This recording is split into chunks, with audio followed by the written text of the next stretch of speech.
Ich weiß gar nicht, ob das Thema jetzt, zu dem wir jetzt hin überleiten, was damit zu tun hat oder nicht. Für mich hat es eigentlich sehr viel damit zu tun. Es hat was mit Identität zu tun und mit Design. Oder hat es mit Design und Identität zu tun? Man weiß eigentlich gar nicht ganz genau, was sich wie beeinflusst. Aber deswegen haben wir uns ja auch eine Expertin dafür geholt, die über Designing with Identity sprechen wird. Und das ist Kim Gerlach. Kim Gerlach begleitet mich schon lange oder sagen wir mal mein Leben, seitdem ich nicht mehr festangestellt arbeite und angefangen habe, über nachhaltige Themen zu bloggen. Das hat nämlich Kim damals auch getan auf ihrem Blog Kim Goes Öko damals noch. Inzwischen coacht und unterstützt sie mit ihrer Agentur Sun and Rise nachhaltige Start-ups und Modemessen. Und damit meine ich jetzt nicht nur zum Beispiel die Green Style, sie ist auch Beraterin für die Helsinki Fashion Week und arbeitet sehr viel für die Neonyd, für die Pre-Peak. Und jetzt hat sie ein Projekt gegründet, das ist ein crowdsourced Instagram-Account, der heißt Conscious Concepts of Color. Und der sorgt dafür, dass BIPOC-owned Brands in Europa mehr Sichtbarkeit bekommen. Also klar, wen haben wir wohl gefragt, wenn es um dieses Thema geht? Und Kim wird sich unterhalten mit 3 großartigen Designerinnen, mit Buki Akomolafe, mit Konga und mit Bahhareh Karimi. Wir sind gespannt, was Sie uns zu diesem Thema zu sagen haben.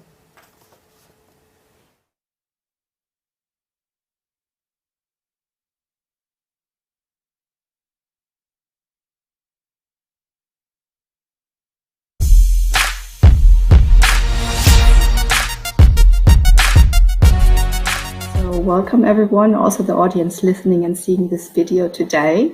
This is the panel called Design with Identity. And we're today talking about the intersection of fashion and culture with these beautiful 3 guests I have invited, just because their backgrounds, their labels, and their houses really represent what we can discuss on a meta level, but also what's important for individuals as you are listening. So the first guest I'm seeing is Konga, also known as Isa. She's right there. Maybe you can give us a little wave. That's Isa. And she has started her yoga label, Yoga Konga, in 2019. A label that really represents kinetic yoga, which has some African heritage, together with African culture in the way that you're also including African dyeing techniques. But we'll also go into that later when I ask another further question. I think from my previous research, I can totally summarize you as the one who does it all. You're a mother, you're a label owner, you're a yoga teacher, and on top of that, also modeling. And I'm really curious how you combine a lot of different facets together with your label today. And that's Isa Konga. Next, I have on my screen Buki. Maybe you can give us a little wave as well. Buki Akomolafe. I've invited her because she grew up in a multicultural background. So with her being located in West Africa with the NGO of her parents, but also having connections to German culture, it's something that really has shaped the way she's looking at her own label, which is also namely Buki Akomolafe. And yeah, I'm curious to hear more about that as well, and diving into what you can contribute to the topic. And another quote I found really interesting, you've been given 2020 to Fantastics, was that you said, "I observe my surroundings intensely. Most of the time, my attention goes to colors, surfaces, and structures." So here maybe we see a little bit of identity and culture and perception already. But to sum it up, my last guest today is Bahhareh Karimi. And interestingly is that exactly a little wave for the audience. She had a very early passion for fashion because of her dad's little fashion boutique based here in the 90s in Berlin. And with that as well, she has found out that it hasn't been intuitive for her to connect her passion for fashion with actually being able to source moderate fashion that really applies for her and that makes her combine culture and religion with dressing up the way she needs. And that's also a need she has recognized to start her own fashion house, IMAIMA. And IMAIMA really combines weaving stories together of her life as a woman, as her identity and her love for culture, and describing it rather with modern silhouettes, but also indigenous craftsmanship. I think it's nice to also point out that there's influence of Indian craftsmanship being produced in India, but also you with your two Iranian parents, that there's a fusion going on. And very shortly about me, my name is Kim Gerlach. I am the founder of my consultancy, Sun and Rise, enabling actors in the fashion industry to become more sustainable, but also looking at consciousness and how to really form a platform for that. Yes, so let's jump into it. And my first question, maybe since I've started with a quote already, Buki, for you is, how do you consume culture and how do you perceive culture? Which ones? Maybe you can start off with that. First of all, thank you for the invitation. I'm very happy to be here and to have the conversation with you beautiful women. The way I consume culture is just in a natural way, because as I grew up in different cultures, I'm really open to all kind of cultures, and there's not one particular culture that I follow. For me, it's like, as I also said in the quote, I observe and I love all kind of differences and diversities in all different cultures, and that's the way I just go with the flow. Is there something for your collections where you say, oh, maybe I want to go into that a little more? Do you get your inspiration from the streets, as you said, and then dive into something, or does it come really flowy? I would say it's both. So when I started, I was really intensely influenced by a certain group in Senegal, because I traveled to Senegal pretty often because I was active in a project there.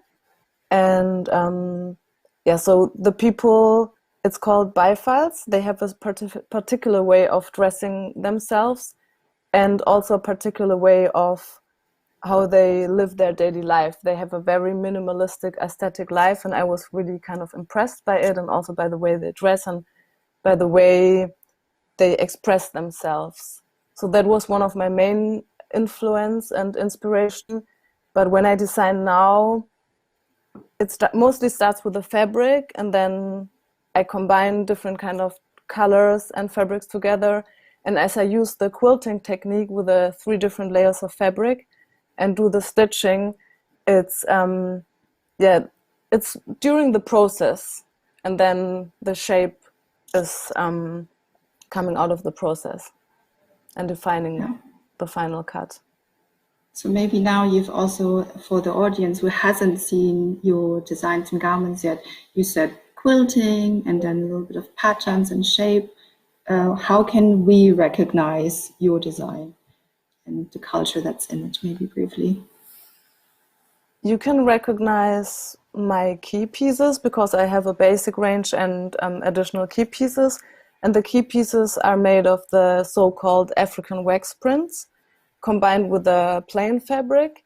And I use the patterns of the prints and do certain stitches. So you have the texture and pattern on the one side. On the other side, you just have the texture with a plain colored fabric. And these pieces are also reversible. That's one unique thing of the pieces. And they're also limited editions and really colorful. Nice. And I'm also inviting you to describe how your garments look, if we can spot the culture in that, or if culture is maybe more in the process.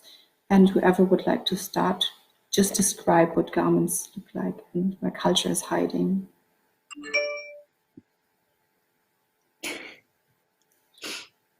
Maybe Isa, do you would like to start? So for my brand, it's all about yoga, especially Kemetic yoga, which is a yoga style which bases on Smitawi, a 7,000-year-old spiritual practice from the Nile Valley. And so I use natural indigo. Natural indigo was already used in ancient Egypt. It was used in Northern Africa, in Western Africa till today. Those are the influences, and especially the use of adinkras. Like those are symbols of proverbs, Ghanaian proverbs. And of course, with the tie-dye technique, which is very popular all over Africa, I think. And that's maybe a little piece and headpiece we can see there already with the tie-dye technique. Right. But this is a wax print, like Buki does. And this is a head wrap I got new in the collection. So I have another piece that you can use no matter what size you are, and which is really easy to wear. And it's done in a nice collaboration with an Ghanaian village. Nice. And Bahhareh, how about you? Where do we see culture in IMAIMA's design or process? The process is quite complicated for me, because here to do research on old ancient Iranian patterns is quite difficult, because you cannot just Google it and find it online. So it took me a lot of time to have a good archive, and now it's okay. But in the beginning it was quite hard to find a lot of information. And I usually start with patterns I find from artists, from Iranian artists or even Indian artists. And sometimes also I get inspiration from poems. As you know, Hafiz, for example, is a very famous Persian philosopher, and he wrote a lot of poems, and so these inspire me a lot for my embroideries also. For example, in one coat we have embroideries full on the sleeves all over, and there are two birds on the cuffs, and if you hold the cuffs together, these love birds come together. This is also inspired by a poem of Hafiz. And another piece is a long vest, which is embroidered in the back with thread embroidery, which comes from Iran. And I did a combination of Indian zari embroidery with the Iranian thread embroidery. So every piece has a little story, but it would extend the whole thing. But thank you. I think I can at least visualize the birds and the embroidery and also the haptics of it very well. Thanks. And asking all of you into the round, whoever wants to go first. For me, I wonder how your pieces, because they really put a lot of emphasis on the influences you're putting together. How does that resonate with people seeing the items? Do they clearly see where it's coming from? Do you have to do a lot of explaining about it? Is that maybe even annoying after the thousands customer that you again need to explain a lot about your heritage and identity because it's so close to you as designer and individual? I think it's actually, it somehow makes me proud if people ask me about the background and about my inspiration, because it means a lot to me, and if I have the opportunity to explain it to someone, I can maybe make my culture, my heritage a little bit clearer to them, because for Iranians it's quite difficult. Whenever you say you come from Iran, they're like, oh, it's Islamic Republic. And they imagine someone dressed all over in black, covered everything. So I'm quite happy if they ask, and I'm always like, yes, we wear this, and we have so many colors and patterns and prints. So I'm always happy if they ask. And I hear a lot of pride as well.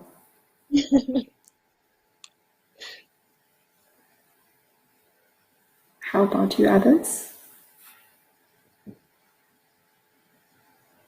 Like for me, people are really, really interested in kinetic yoga. And I love to tell them about this technique to harmonize energies. And many people are as well very interested in adinkras. And I think the fascination for adinkras comes from because like proverbs are so popular around the globe. Like every culture has its own proverbs. So it's very nice to get to know proverbs from other cultures as well. So I really love to tell about adinkra. And can your items, Buki, you also want to go into that? Go ahead. Yeah, if Isa, if you want to say something, you can add No, something. no, But then, okay. I'm fine, Yeah, thanks. for me it was actually a little different because when I started and I told people that I'm using the African wax prints or doing African fashion, people always had a kind of image in their mind, and that was like not the image of what I do or what also new African designers do today. So it's shifting right now, and it also already shifted during the last 1 or 2 years, I would say. So for me, it's a challenge, and also, really nice to change the mindsets of the people with explaining and showing what I do. But at the beginning, it was really kind of difficult. Yes, I know what Buki means. Like people expect something folklore when you tell them you're doing Mm-hmm. like African designs or you're an like African designer. Yeah, So they don't really but take into consideration the design and the modernity of culture as well. Like their Yeah, I reference think is that really folklore. yeah, definitely. And I think people don't think that there is contemporary African design, but you can see it all over the world. And I have the feeling that now people are more open to it and see it. Do you also see that and recognize that you need to do less explaining, or is that still part of how conveying culture happens for your brands? I would say during the last year it was less explaining, definitely.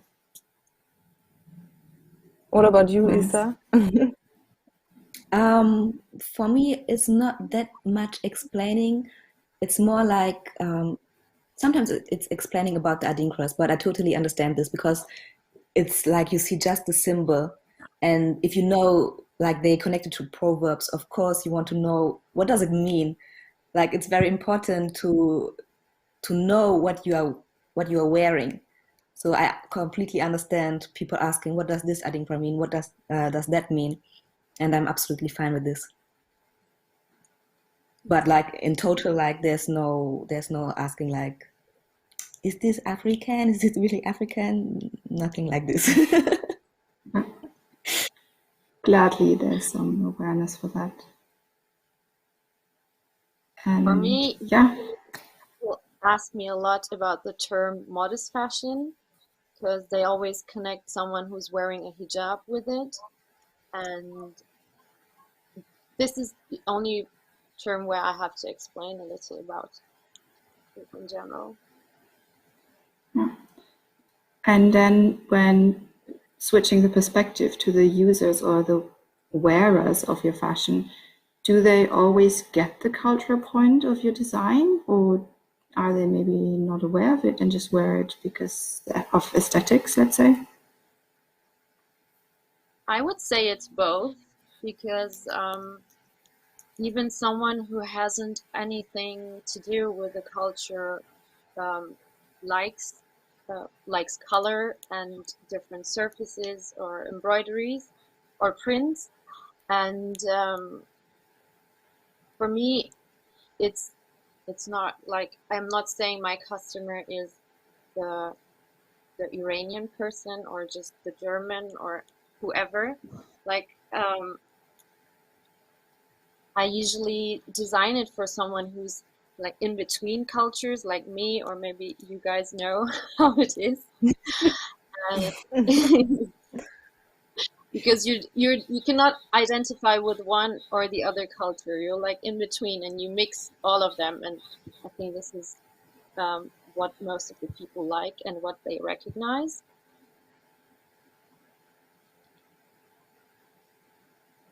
Yeah, I totally agree. And I think that's also the nice thing about being a person in between two cultures, that you can't be put in a box, and really, yeah, open the space up for more people. And for me, it's the same, that I identify with mixed cultures, German with a Filipino mom and American influence. I don't have a fashion house, but I know that the process of finding identity with that can be quite painful and very emotional as well, and makes you unstable and wonder where you're at. And has your fashion houses been like part of that process? Did it come through finding your own identity, or was that within the design of your brands? Because for me, for example, I can read a lot of books and process it with journaling, and maybe for you it's like, no, I'm going to sit down and do a pattern now and think of that, and how does that play in?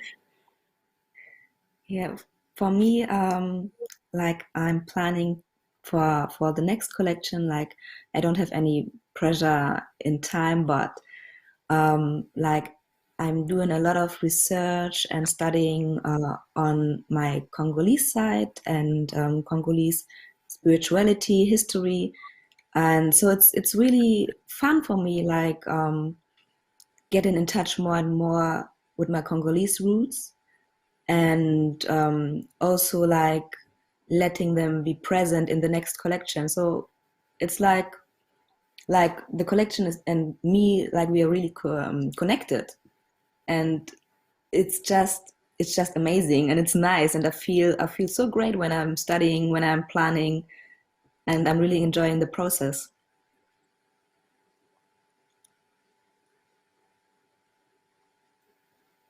Yeah, for me, it's also kind of similar. It's like the way I defined my own identity was, I would say, yeah, definitely through fashion, because it was my kind of language to express myself, and also to find my identity and to find my confidence with my identity.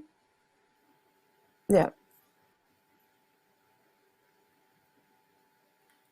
Yeah, I think the process itself, it teaches you so much about your own culture also, because during your research you learn so much about your own culture, about the crafts.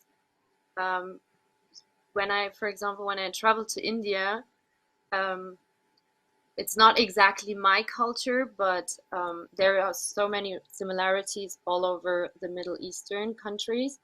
And when I sit with the artisans, they teach me so much. They tell me about every flower they make, every pattern they embroider has a story, and you learn so many similarities. You learn so much about history, that again it makes you even more proud Mhm. when the piece is finished and you can present it. Yeah, I think the whole Yes. process Yeah. is learning also. Yeah. Also, what you Learning said for about yourself. like seeing the similarities between different cultures is also, it's always nice to see, oh, you got this in your culture, it's the same in this culture. It's always nice to see culture connecting. Mm. Exactly. And also, yeah, the fluidity of it as well. For me, I always wonder, when it's about culture study, it's not something static, it's something that's in our globalized world really going around. And the more I educate myself, the more I get into different cultures as well, which may not be my own. And I think that's a little beauty of, yeah, the interconnectedness of us and our world, really. Yeah, and with that being said, and time running already, I would like to talk about one theoretic concept that I've lately been thinking about a lot. So, for me, a lot of trends go into the direction of what's called universalism. So our globalized world trying to streamline a lot of information, and oppressive aesthetics is another term. For example, when we have makeup tutorials to make noses look slimmer or to have higher cheekbones, to really aim for aesthetics that oppress others while being expressing themselves. And then I'm in this panel with you, really having a homage to a culture. Do you find these worlds clashing? And maybe for me to also explain universalism a bit more, in fashion, that could be the classical white tee and the jeans, and a capsule wardrobe that's only black and white items, no patterns, no haptics, and really going for a universalist, very westernized and Europeanized look. And then we have houses like yours that are very colorful, rich in texture, rich in shapes. Can that be combined? Do we need to fight the other, or how do these worlds combine? Whoever dares to go first. Okay. So I think there's no need to put those against each other. For example, like if you have some basic pieces of clothing, you can combine them with some like more colorful, more textured pieces, so you don't need a whole new wardrobe every time. So I think it's in yeah, it's more sustainable to combine a more basic piece with a more colorful one than just wearing like textures and colorful pieces, because like sometimes it could be hard to combine them. Then you need a new top, a new trousers, new this, new that. So I think it's best have some basic pieces in your wardrobe and have some extras to express yourself. Yeah, I You totally both agree. Yeah, that's also the way my collections are made. Like I have a basic range and I also have a white shirt or just a plain colored pants. And then you can add it with colorful items. And yeah, also what you said, Isa, the fact of sustainability, it's more sustainable to have less things and maybe you have one or two colorful pieces that you add to your wardrobe.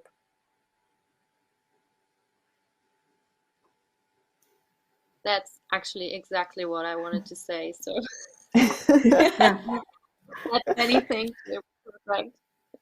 yeah.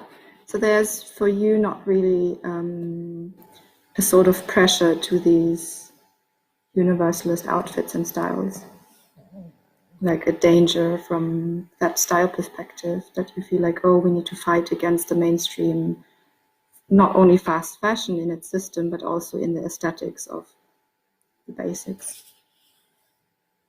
Mm, No, I I don't think think so. Cause, oh, sorry. You want to go no, first? no, go, I go. don't think so, because I mean, there's so many people on this planet, and we are all different. And of course, there will be some people who will totally go with this aesthetics and who will go with the big movement. But I always think and believe that there are people that will be different and do it differently. So I don't think we need to fight it. I think it's like coexistency. Nice. Mm. Isa, you also wanted to say something? I want to say the same as Buki, so We need to disagree maybe in some points, but I really enjoy that we're actually. If I be honest, sometimes it makes me think about a design twice, because sometimes everyone is telling you, okay, you have to go with the trends. You are a small brand, you need to sell. Selling is important. So when you make a design, you think about your very cultural and very, very colorful pieces twice. And as Buki also said, for example, I have a range of basic shirts and trousers, and then I have my very IMAIMA key pieces. But even those in the beginning were more colorful and had a lot more details. But I think in terms of selling as a small business, you need to settle a little bit and to get inspired by those universal trends. So Because I'm hearing a little bit of oppression there as well, because maybe that's taking your freedom of expressing the full range of color and the full range you initially want to see. I mean, I anyway do it. I use all the colors I want and I don't go for trend colors because that's again against my slow fashion Understanding? but as a small business, you still have to think about the money coming and flowing, right? So it's always behind in your mind that you have to sell, you have to make pieces that make people aware of your brand and bring money to the business. Because you want to continue, you want to reach more people and you want to show more of your identity, more of your beautiful pieces, no matter what you make. So it's kind of a hassle, but I think if you balance it well, like we all try to do with our capsule pieces, it should work. Trying to, as we earlier said, find the middle line and the middle ground of balancing the one side of things, but then also bringing in the colors and richness. Yeah. How can people listening now who are like, oh wow, I identify more as a universalist, I'm wearing my black and white capsule, which maybe I now feel inspired to change up a bit. How can they get in touch with culture and how can they spice up the current wardrobe? Do you have any recommendations? Other Yes, than I got wearing some. your items, of course. I got some. I think like at the moment it's pretty easy to try different things out because like you spend a lot of time at home, so you can also get comfortable with more colorful clothes at home, with more textures clothes at home. I hope we can step out in summer and then you're ready. Then you're confident enough to wear those colorful pieces maybe that you wore at home at first. Some more inspiration to find fashion and culture come together. I think maybe if you are a person who is never wearing color, it's easy to start with maybe one piece and see what the color makes to you, to your mood. Because I feel like when I wear black all the time, it kind of changes my mood and it makes me feel very not depressed, but I'm not the happiest person on earth wearing black every day. So I think when you start with some color, even if it's just a little cushion at home on your sofa, you kind of get the feeling. And when you even do a little research about your own culture, no matter what it is, or your own heritage, and even when you start with food, I mean, culture can be food also. It doesn't need to be always clothing. So, or music. If you go into it and go deeper into it, you get to know your identity more, and maybe this can spice up your life in general, like step by step. Yeah, I would also say step by step, and maybe you can also start with an accessory, because an accessory is smaller and you can start to feel more comfortable with maybe an earring or a necklace or a bracelet or a bag, and then start to extend it. Nice. Very easy tips as well, and to like just open your mind and view about the world.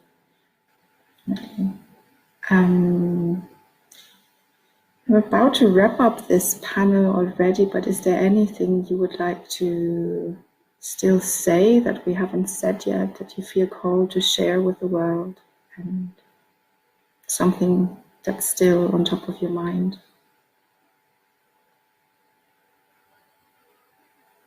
I would maybe just say to the little younger generation who is very impactful at the moment and who have a lot of input from social media and all, who are very pressured by these universal trends. I would just say, do what you like and wear what you like, no matter if it's a trend or not. And as long as it makes you feel good, it will express your love to yourself and make you more confident. And this is what the world is about.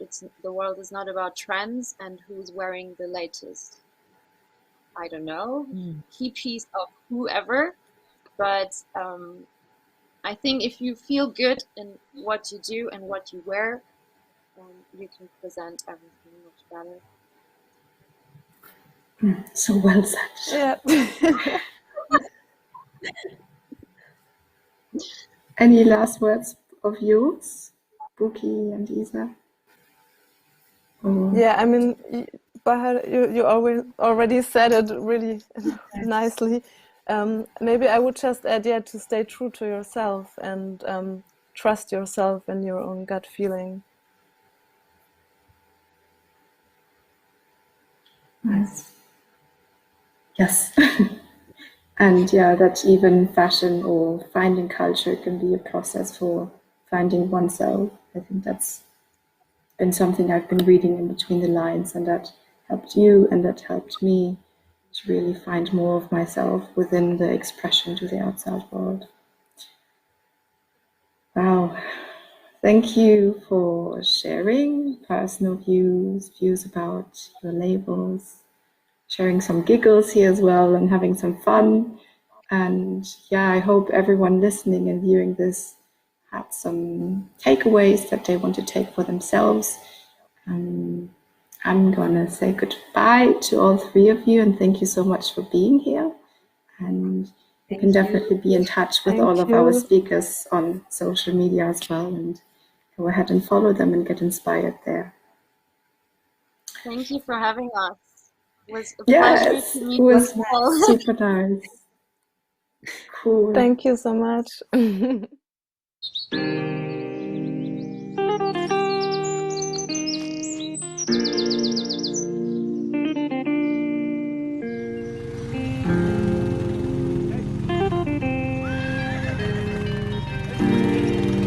Jemale make it juicy.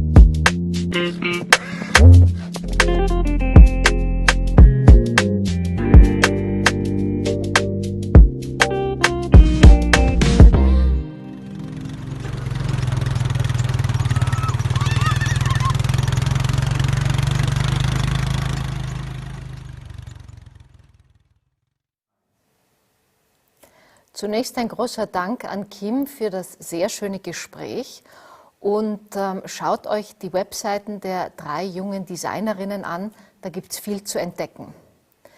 Wir nehmen